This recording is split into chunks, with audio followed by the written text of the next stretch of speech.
Hi and welcome to this week's SEO video blog. Our news feature this week is to have a quick look at the latest blog from Google Webmaster's Help blog. They talked about low quality backward links and whether being part of a bad neighbourhood has a negative effect on your organic listing. So we've always been under the impression that low quality or poor incoming links don't have a detrimental effect on your organic rankings. If this was the case, then in theory your competitors would be able to sabotage your organic rankings. The blog post goes on to kind of reassure webmasters that it won't have a negative effect, and we think it'd be too hard for Google to differentiate between an intentional black hat method and essentially a competitor trying to sabotage your campaign. So for this week's SEO tutorial, we're going to have a look at Google's insights and how best to utilise them. Google Insights is a free tool from Google which is designed to kind of help you pick keywords for your campaign or your client's campaign.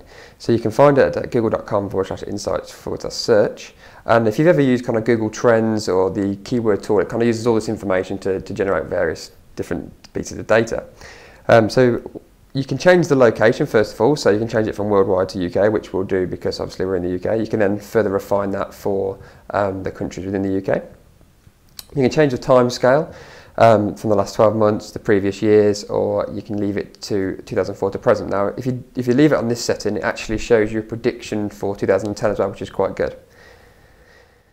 So this is a particularly good tool if you're an SEO consultant. If you're going to choose and refine keywords with your client, and this is one of those tools along with the other keyword analysis tools Google makes available to you. So it shows you this graph of interest over time, so you can see that since 2004, the phrase web design has slowly declined. And you can see that it predicts that in 2010 it's going to be consistent with that and continue to decrease. Also, quite a good feature down here is the regional interest. So it breaks down the UK into the regions, and you can see that England, the Isle of Man, Scotland, and tells you who's searching for web design in what part of the UK. You can further refine that again by clicking on the England section. It then breaks that down further and shows you, which parts of England people are searching from. So the number one result here is Bletchley, which we thought was quite strange when we first saw it. Rochdale second, London, Manchester, Brentford, Birmingham.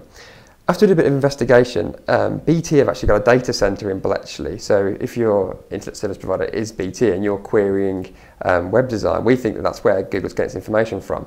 Now, we're not entirely sure on that, but it does seem strange that a place like Bletchley would come before London or Manchester. Also, further down the page, you've got kind of search terms that are related to the phrase that you've queried. So, got website design, free web design, web page design. Again, all keywords which could go towards your campaign. And it also shows you the rising searches, which again is really helpful.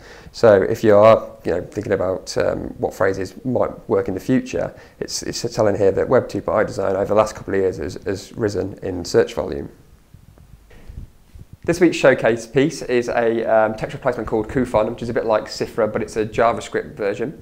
Basically, we're going to do a full tutorial in the Web Design video blog, and the link should appear around here somewhere. We also looked at the SEO qualities and looked at a cache version of the page, and it did have one version of the text. So when you take the styles off the page, you can see two versions of the font or the text or your headings, but when it gets indexed, it just indexes the one version.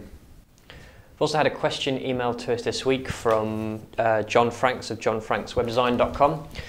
We've essentially summarised his question, and he asks, if you're a web design company and you host all of your websites from your single hosting platform, are the backwards links to the web designer's site worth less than if they were hosted elsewhere on different servers?